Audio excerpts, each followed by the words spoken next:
시청자 여러분 안녕하십니까? 남북의 창 시작하겠습니다. 안녕하십니까? 김명주입니다. 오늘 주요 소식부터 보시겠습니다.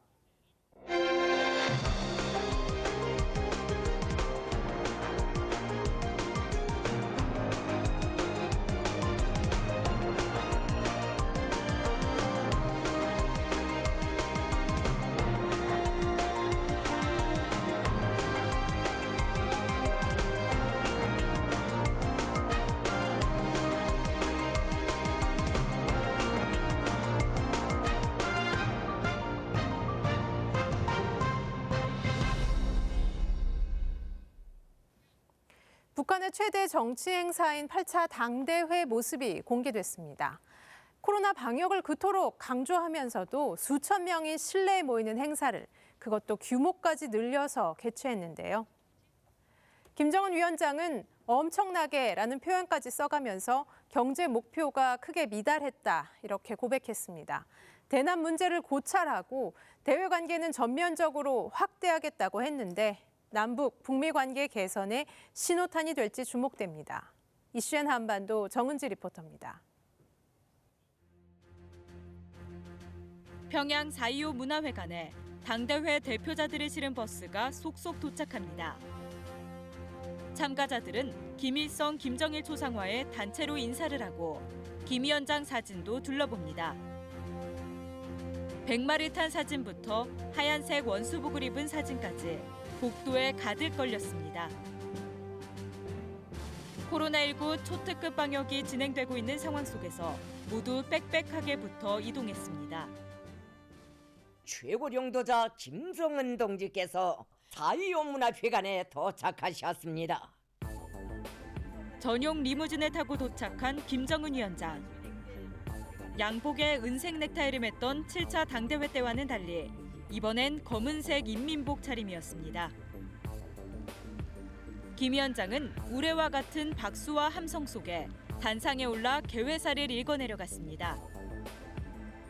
국가 경제 발전 5개년 전략 수행 기간이 지난해까지 끝났지만 내세웠던 목표는 거의 모든 부문에서 엄청나게 미달하였습니다. 사회주의 건설에서 부단한 새로운 승리를 쟁취하기 위해 투쟁하는 우리의 노력과 전진을 방해하고 저해하는 갖가지 도전은 외부에도 내부에도 우연히 존재하고 있습니다. 객석을 가득 메운 7천 명의 당대표와 방청객들은 마스크도 끼지 않은 채 김 위원장의 연설 내용을 일일이 받아 적는 모습이었습니다. 솔직한 화법으로 경제정책 실패를 인정한 김 위원장은 그 요인을 밑에서부터 파악했다고 강조했습니다. 각 도의 독립적인 권한을 가진 중앙검열위원회를 파견해 현장의 목소리를 들었다고 설명했습니다. 저는 대중이야말로 훌륭한 선생이라는 귀중한 진리를 재삼 확인하게 되었으며 당대회를 준비하면서 당 조직들과 당원들의 의견을 널리 듣기로 한 것이 정말 옳았다는 것을 확신하게 되었습니다. 이번 당대회는 교통, 건설, 상업 등 경제 주요 분야 실태를 분석하고 향후 5년간의 경제 분야 목표를 제시하는 데 집중했습니다. 김 위원장이 개회사에서 경제 실패를 자인한 만큼 경제 발전 방안을 마련하는 게 급선무인 셈입니다. 새해 친필 서한에 이어 인민을 각별히 챙기는 지도자의 모습을 과시한 김정은 위원장. 이번 당대회에서 어떤 내용과 수위의 대남 대미 메시지를 내놓느냐도 관심의 초점이었는데요. 북한은 국가 방위력을 강화하겠다는 의지도 드러냈습니다. 북한의 대남 대외 관계에 대한 입장은 지난 7일 3.1차 대회에서 집중적으로 논의됐습니다. 조성된 형세와 변천된 시대적 요구에 맞게 대남 문제를 고찰하였으며 대외 관계를 전면적으로 확대 발전시키기 위한 우리 당의 총적 방향과 정책적 입장을 천명했습니다. 대남 문제를 고찰했다. 대외 관계 발전 방향을 천명했다면서도 더 이상의 구체적인 내용은 공개하지 않았습니다. 김 위원장은 그러나 지난 6일 2.1차 대회에서 국방력을 강화하겠다는 의지는 재확인했습니다. 보고는 국가 방위력을 보다 높은 수준으로 강화하여 나라와 인민의 안전과 사회주의 건설의 평화적 환경을 믿음직하게 수호하려는 중대 의지를 재천명하고 그 실현에서 나서는 목표들을 제기했습니다. 하지만 핵무력을 과시하던 과거와 달리 표현 수위를 조절하는 모습을 보였습니다. 대북 제재는 계속되고 있고 코로나가 종식되지 않은 불확실한 상황. 여기에 미국 바이든 행정부가 아직 출범하지 않은 점 등을 고려한 것으로 분석됩니다. 나라 안정과 그 평화 환경 수호와 같이 완만한 표현을 한 것은 아마 한국과 미국을 비롯한 국제사회를 자극하지 않겠다는 그런 수위 조절의 의도가 담긴 것으로 분석합니다. 북한의 구체적인 대남 대미 정책 방향은 당대회 사업총화 보고 전문이 공개된 뒤에야 윤곽을 드러낼 것으로 전망됩니다. 집행부나 당대표 등 인적 구성도 이번 8차 당대회에서 주의 깊게 볼 대목입니다. 5년 전 7차 당대회 때와 비교해 70% 이상 대폭 교체됐는데요. 북한의 권력 구도 변화는 이번 당대회 주석단 배치에 고스란히 드러났습니다. 대회장으로 입장하는 김 위원장 뒤로 여동생 김여정 제1부부장과 조용원 당 조직지도부 제1부부장이 바짝 따라붙습니다. 김 위원장의 최측근인 두 사람은 8차 당대회 집행부 명단에 새로 이름을 올렸습니다. 주석단 둘째 줄에 위치한 김여정 제1부부장은 정치국 위원 승격 관측도 나옵니다. 김여정은 대외 부문의 대표로서 또 조영원은 김정은의 지적 사업이랄까요. 이런 그 위원장의 관심 사업을 직접 챙기는 관료로서 예우를 다하고 있는 것으로 보여집니다. 김정은 시대 주요 경제 관료인 박봉주와 김덕훈도 주석단에 올랐습니다. 김재룡 부위원장은 당대회 준비위원장을 맡아 사회를 맡습니다. 포병국장 출신으로 승승장구 중인 박정천 총참모장도 집행부에 이름을 올렸습니다. 김 위원장의 신임하에 지난해 5월 차수 계급을 달았고 태풍 피해 복구 역할을 인정받아 군 원수에 오른 인물입니다. 조선인민군 총참모장 박정천 동지에게 조선인민군 원수 칭호가 수여됐습니다. 8차 당대회 집행부에는 김여정 제1부부장의 총괄 아래 대남 정책을 주도해왔던 김영철 당 부위원장도 포함됐습니다. 북한 당대회 집행부는 김정은 위원장을 포함해 모두 39명. 5년 전 7차 당대회와 숫자는 같지만 집행부의 70%가 넘는 인원이 교체됐습니다. 민생경제 회복에 역점을 둔 당 대표자 구성 변화도 주목됩니다. 군인 대표는 7차 때에 비해 거의 절반으로 줄어든 반면 행정경제부문 대표는 2배 가까이 늘었습니다. 인민생활 향상에 집중하면서 최고 지도자가 직접 챙기겠다는 전략적 의도가 담긴 것이 아닌가 생각합니다. 북한은 김정은 위원장의 생일인 지난 8일에도 당대회를 이어갔습니다. 북한의 경제발전 계획뿐 아니라 교육과 보건, 문학 등 사회주의 문화의 모든 분야까지 논의되면서 김정은 집권 10년차 전방위 개혁 작업을 예고했습니다. 네, 지금까지 북한의 8차 당대회 관련 소식 살펴봤는데요. 국가안보전략연구원 김인태 책임연구위원님 모시고 더 자세히 분석해 보겠습니다. 연구위원님 안녕하십니까? 안녕하세요. 연구위원님께서는 김정은 위원장 집권 직후에 한국으로 넘어오신 것으로 알고 있는데요. 그 전에도 이 당대회를 직간접적으로 경험하신 적이 있으시다면서요? 네, 북한 정치관에서 근무를 하다가 2010년경에 망명을 했습니다. 지금으로부터 5년 전 제7차 당대에서 김정은 체제가 공식화되는 과정을 지켜보았는데요.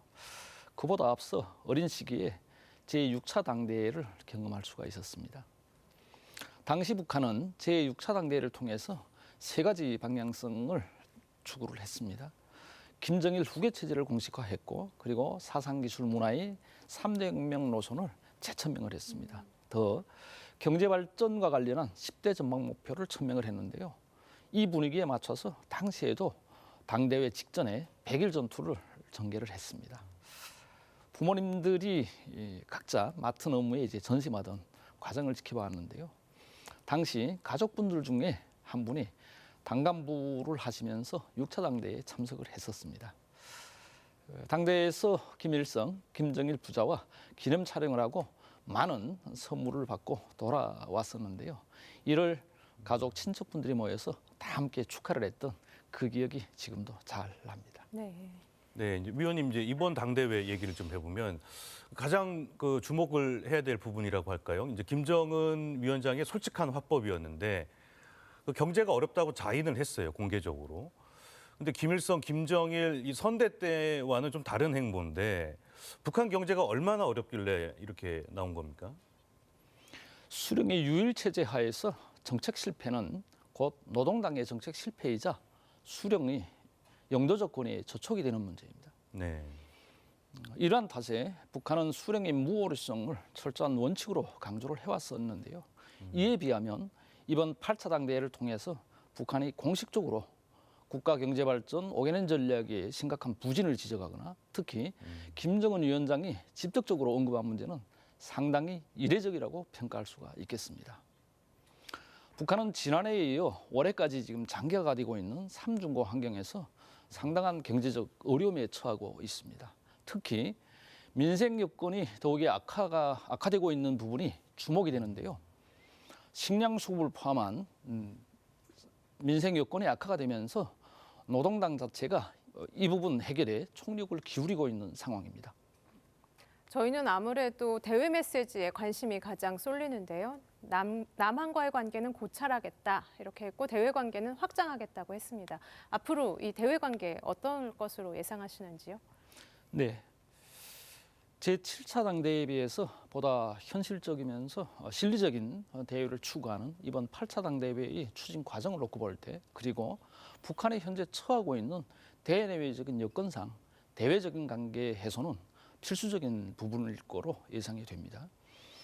대외 전략 차원에서 북중, 북러 관계 방향에 맞춘 관계 개선 방향과 그리고 북미 관계 해소에 집중된 그러한 대외 전략 기조와 정책 방향을 발표할 거로 예상이 됩니다. 특히 남북 관계 개선 차원에서 보다 진전된 방향을 천명할 거로 예상을 하고 있습니다. 네, 이번 그 당대회를 보면 김정은 위원장이 이제 군 원수복 입은 사진이 처음으로 공개가 됐고요. 또 이제 개회사를 할 때 보면은 이제 김일성, 김정일 그 선대 얼굴이 들어간 이 배지를 차고 있는 모습도 볼 수가 있었는데 이걸 어떻게 해석을 해야 될까요?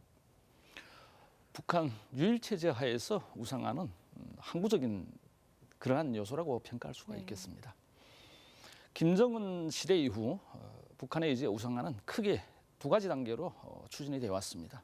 2012년 4월 공식 집권 이후 2016년 제7차 당대회까지는 유일 체제를 강화하는 방향에 맞춰서 우상화를 진행을 했고요.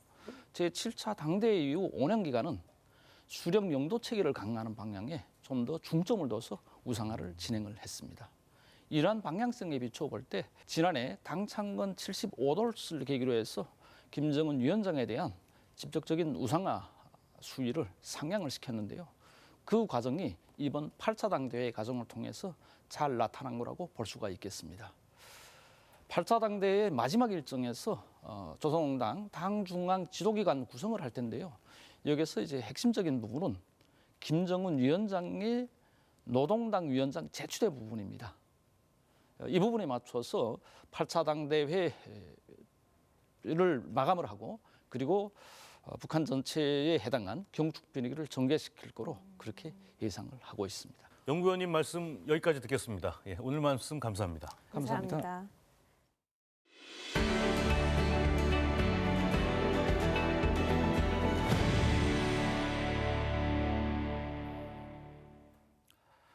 북한의 최근 소식을 알아보는 요즘 북한은입니다. 50명의 자녀를 둔 북한 가정이 있습니다. 혈연이 아닌 입양으로 맺어진 특별한 가족이라고 하는데요. 북한 방송이 소개한 이 가족의 사연 함께 보시겠습니다. 차가 다니지 않는 이른 아침부터 거리 청소에 나선 사람들. 평양 룡성시설관리소 소속 도로관리원들입니다. 한 작업반을 이룬 이 관리원들은 모두 가족이라고 하는데요.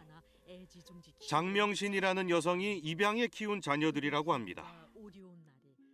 저희 어머니는 8남매 막내로 자랐습니다. 나라에서는 8남매 형제들 모두를 세상에 부러움없이 훌륭히 키워서 내세워주었습니다.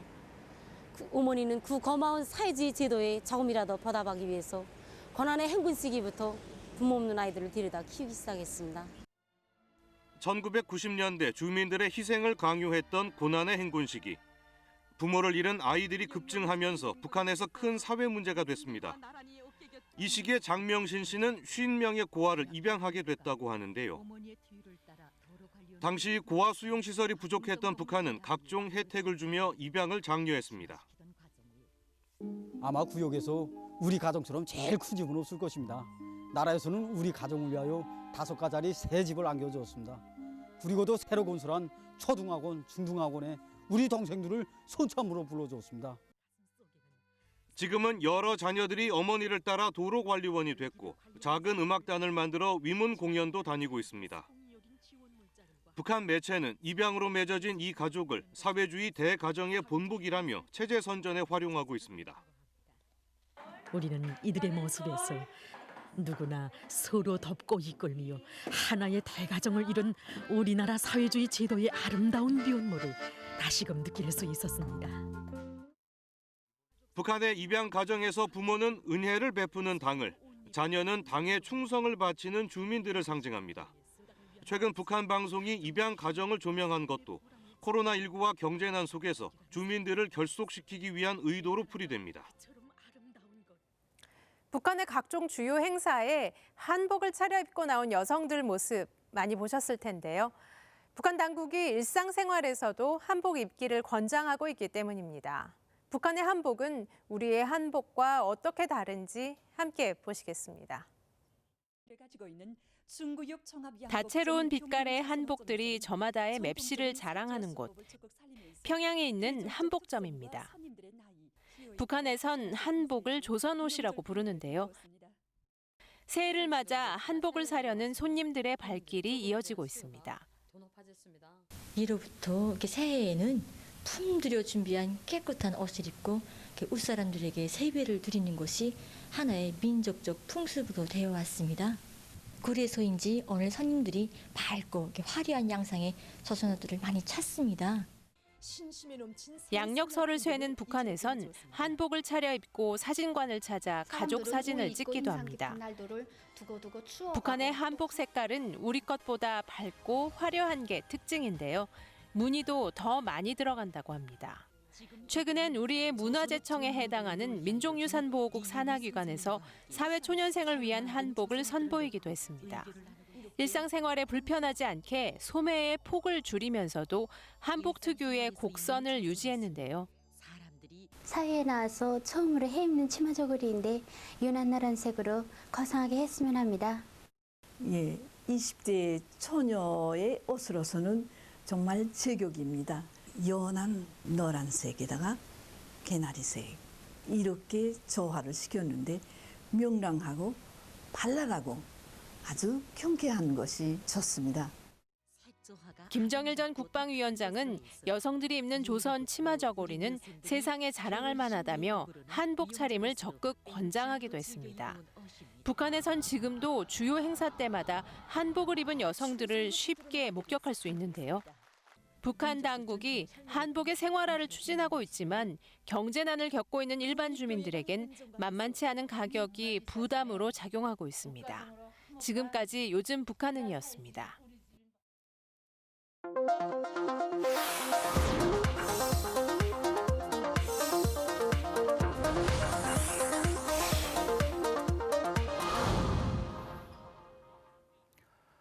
코로나19 방역에 총력을 기울이고 있는 북한은 당 대회뿐만 아니라 새해를 맞아 열린 각종 공연에도 대규모 군중을 불러 모았습니다.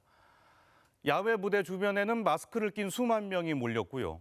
실내 공연에선 수십 명의 학생들이 좁은 간격으로 한꺼번에 무대에 오르는 모습이었습니다. 코로나 때문에 국경까지 걸어 잠그면서도 체제 결속을 위한 공연은 멈추지 않고 있는 건데요. 이번 주 클로즈업 북한은 코로나도 막지 못한 북한의 공연 정치를 분석해봤습니다. 2020년의 마지막 날 밤 평양 시내 한복판. 자정을 앞두고 환하게 불을 밝힌 김일성 광장에 노래와 함성 소리가 넘쳐 흘렀다. 2021년 새해를 축하하는 공연이 열린 것이다.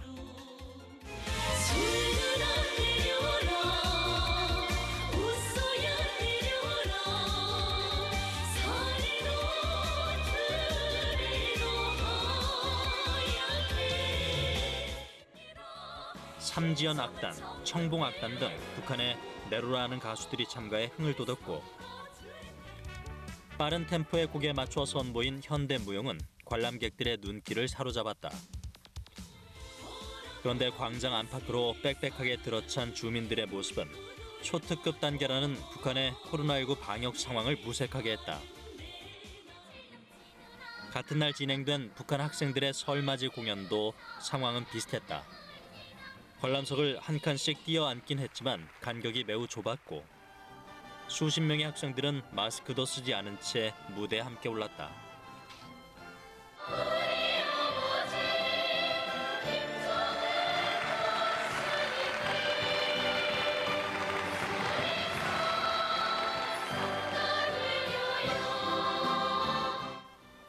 북한이 코로나19 상황에서도 대규모 공연을 강행한 이유는 무엇일까? 전문가들은 이러한 공연이 지도자에 대한 충성과 내부 결속을 다지기 위한 정치 선전의 일환으로 분석한다. 위상도 강화해야 되고 체제 결속도 필요한 상황이기 때문에 매우 상징적인 행사를 대규모로 개최를 함으로써 의도했던 소기의 목적을 달성하려고 했다라고 볼 수 있죠. 북한에서 공연 예술은 주요 통치 수단 가운데 하나다. 김정은 위원장 역시 집권과 동시에 공연을 정치 선전에 적극 활용해왔다. 대표적인 것이 모란봉 악단의 탄생이다. 2012년 어깨를 드러낸 파격적인 의상을 입고 레이저 조명 아래 전자악기를 다루며 등장한 모란봉 악단. 미국의 디즈니 만화 캐릭터들이 대거 등장했고 미국 영화 로키 주제곡까지 연주하며 파격적인 무대를 선보였다. 김정은 위원장도 엄지손가락을 치켜들며 만족감을 드러냈다. 이후 북한의 공연은 모란봉 악단을 중심으로 김정은 위원장 우상화를 본격화했다. 김정은 위원장에 대한 충성심을 강조하고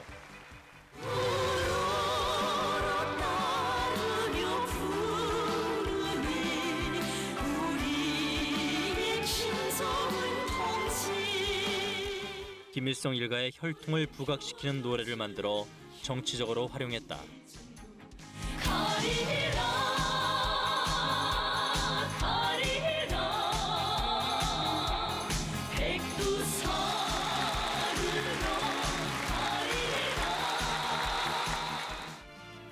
(2016년) 개최된 제7차 당대회 자축 공연. 모란봉 악단, 청봉 악단, 공훈 국가합창단이 이례적인 합동 공연을 펼쳤고 2시간이 넘는 공연을 통해 김정은 위원장의 지도자적 위상을 부각시켰다.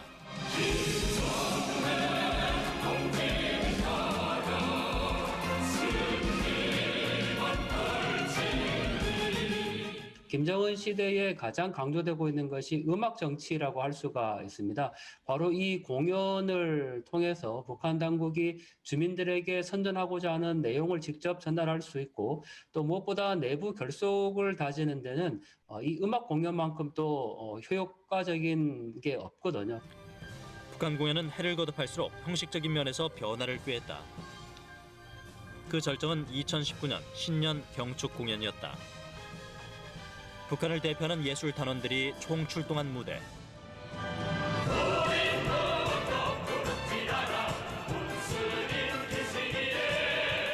노래와 율동으로 한껏 분위기를 띄우더니 자정을 앞두고 폭죽이 하늘로 치솟아 올랐다.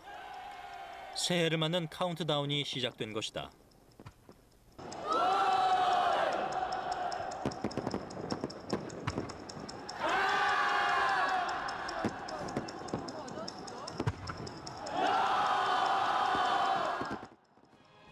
뒤이어 사람들의 눈길을 사로잡은 것은 드론이었다. 새로운 기술 장비를 처음으로 동원하고 공연과 새해맞이 불꽃놀이까지 결합시킨 공연. 마지막 무대엔 모란봉 악단이 올랐다. 관중들의 환호도 더욱 커졌다.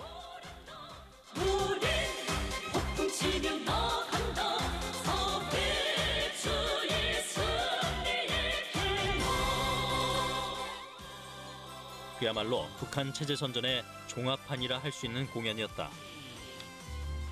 하지만 북한의 공연은 정치 선전 목적을 가지다 보니 해외 공연에서는 갈등을 빚기도 했다. 2015년 모란봉 악단의 중국 공연 취소가 대표적 사례다. 모란봉 악단의 첫 해외 공연으로 큰 기대를 모았던 상황. 이번 공연을 하시면서 어떤 노래 부르실 거예요? 보시면 알게 될 겁니다. 보시면? 예. 다시 가면 왔으면. 그러나 김정은 위원장의 우상화를 담은 공연 내용에 중국 측이 문제를 제기했고 결국 모란봉 악단은 공연을 몇 시간 앞두고 귀국길에 올랐다. 그럼에도 북한 내부에서 공연은 여전히 중요한 정치 수단으로 활용되고 있다. 이번 신년 공연도 코로나 상황 속에서도 체제를 결속시키는 데 목적을 두고 있는 것으로 분석된다. 김정은 위원장 스스로도 경제정책 실패를 자인한 만큼 내부 단속이 어느 때보다 더욱 절실했을 것으로 보인다. 2021년 설맞이 공연에서 북한의 학생 소년들이 60년 전 노래 세상에 부럼 없어라를 열창한 것도 같은 맥락이다.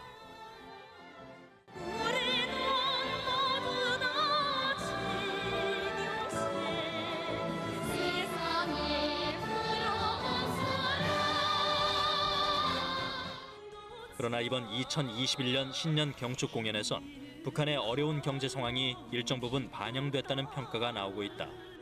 최근 3년의 공연을 분석해보면 아마 이번 공연이 가장 규모가 적고 축소된 걸로 볼 수가 있습니다. 이전 공연에서는 화려한 드론 쇼나 또 레이저 쇼와 같이 무대도 굉장히 컸던 반면에 이번에는 그러한 부수적인 건 없었고 일부 가수들이 나와서 노래하는 정도의 공연으로 막을 내렸는데요. 그건 그만큼 코로나 이후에 북한의 경제 상황이나 내부 상황이 어렵다라는 것을 방증하는 걸 수도 있을 것 같습니다. 가장 눈에 띄는 부분은 관중들의 모습이다. 지난 2년간 남녀노소 할 것 없이 공연을 즐기는 주민들의 모습이 카메라에 포착된 반면 올해는 주민들 노출이 현저히 줄었고 특히 어린이들은 찾아볼 수 없었다. 북한 주민들의 피로감을 줄이려는 의도가 담긴 것으로 분석되고 있다. 지난해 당창건 열병식 이후에 80일 전투를 했거든요. 북한에서 전투라는 건 별거 아니에요. 노력동원. 그다음에 인민들이 가지고 있는 자원을 수탈하는 겁니다. 그러니까 전투가 시작되면 인민들이 이제 고민에 빠지죠. 코로나19 초특급 방역이라는 중차대한 시기에 개최된 북한 공연들. 체제 선전과 내부 결속이라는 성과가 계속 유지되기는 힘들 것이라는 평가가 지배적이다.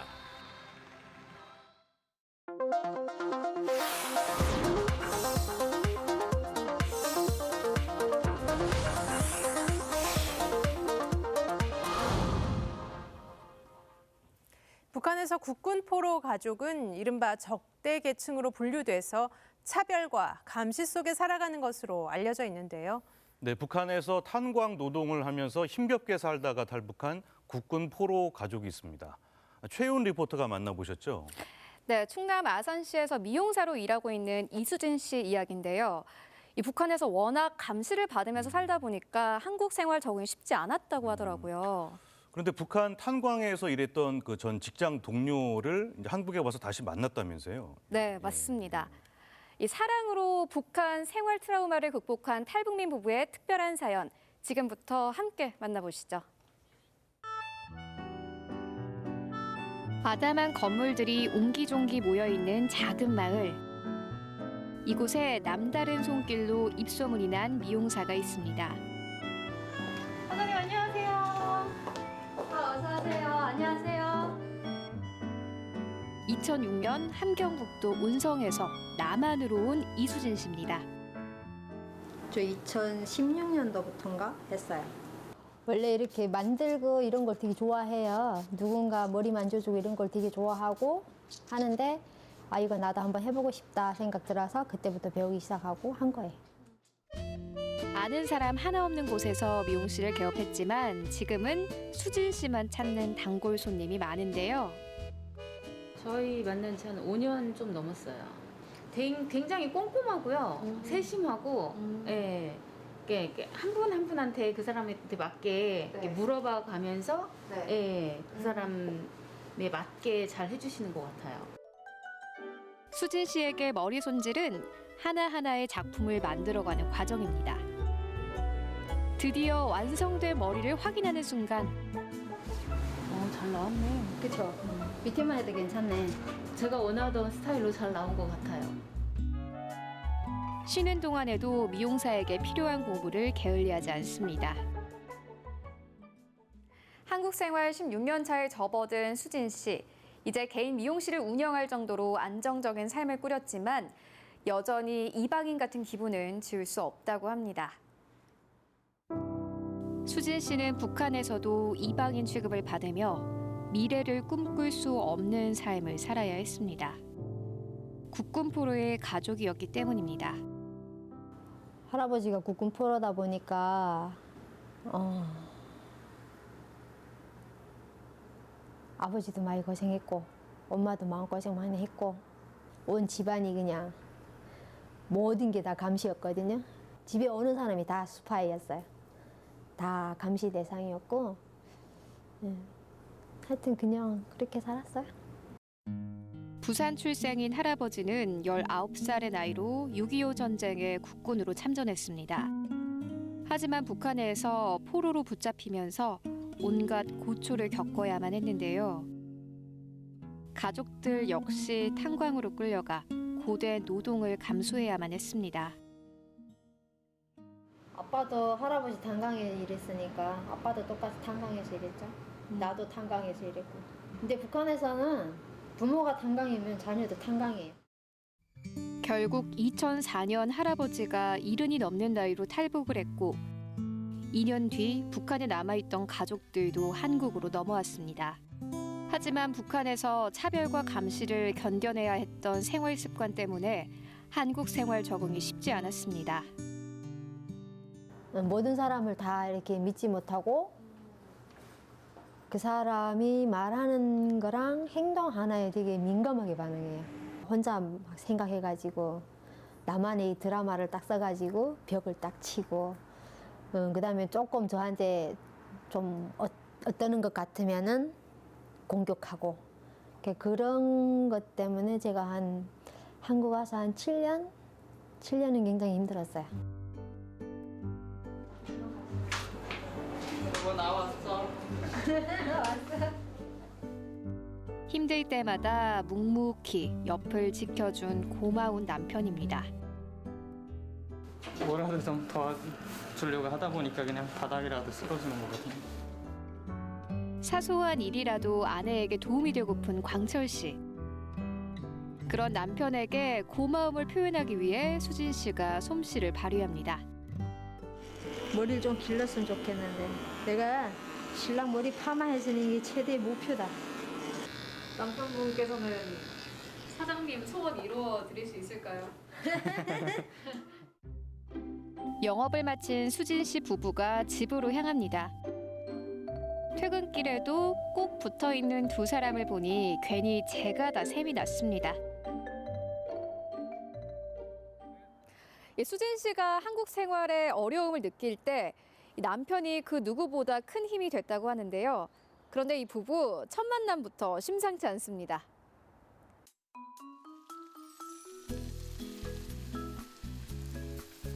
함께 저녁을 준비하는 두 사람. 볶고 조리고 하다 보니 맛깔나는 저녁상이 차려졌습니다. 처음 언제 만나셨어요? 북한에 있을 때 네. 탄광일 할 때 만났는데요. 아, 진짜요? 여자인데 이렇게 막 몇십 킬로씩 이렇게 막 등에다 지고 다니니까 그거 보고 좀 뭔가 마음이 갔던 것 같아요. 이들은 2001년 처음 북한 상화탄광에서 직장 동료로 만나 친해졌다고 하는데요. 그런데 어느 날 갑자기 광철 씨가 사라지는 일이 발생했습니다. 없어지고 나서 옆에 없으니까 그때부터 내가 자꾸 생각나더라고요. 찾게 되더라고요. 아, 이럴 때 이 사람이 있었으면 참 좋았었는데 이런 생각을 제가 한 2년 가까이 한 것 같아요. 수진 씨는 광철 씨의 안부가 궁금했지만 어디에서도 그의 소식을 들을 순 없었습니다. 나중에 탈북을 했다는 소문만 돌 뿐이었는데요. 그렇게 서서히 기억 속에서 잊혀가다가 두 사람은 고향 사람을 통해 한국에서 극적으로 재회합니다. 먼저 정착한 광철 씨의 아낌없는 도움을 받은 수진 씨. 북한에서 느끼지 못했던 애정의 감정을 갖게 됐고 평생을 함께 하기로 했다는데요. 나가서 스트레스 받고 오면 이 사람한테 다 퍼붓고 해도 도망 안 가고 항상 옆에 붙어 있더라고요. 나는 그게 감사하다고 생각 안 했거든요. 당연하다고 생각했는데 내가 성격이 안 좋다라는 걸 내가 느끼고 나서 그거를 받아주고 산 사람이 너무 고맙더라고요. 든든하게 함께 해주는 남편 때문일까요? 수진 씨는 북한에서의 아픈 기억을 잊고 두 아이 엄마로서 행복한 가정을 가꿔가고 있습니다. 둘 다 부모 사랑을 많이 받지 못하고 자란 사람들이라 우리 자녀들한테만큼은 부모의 사랑을 줄 수 있는 사람이 되는 거. 근데 그게 참 어려운 것 같아요. 내가 바라는 건 그거예요. 코로나19의 한파에 힘겨운 세상살이, 영화에서나 볼 법한 탈북민 부부의 운명적인 사랑에 코끝이 찌개지는 하루였습니다. 오늘 남북의 창은 여기까지입니다. 저희는 다음 시간에 다시 찾아뵙겠습니다. 오늘 마지막 영상은 아름다운 설경을 자랑하는 북한 리명수 폭포 서리꽃입니다. 시청해 주셔서 감사합니다.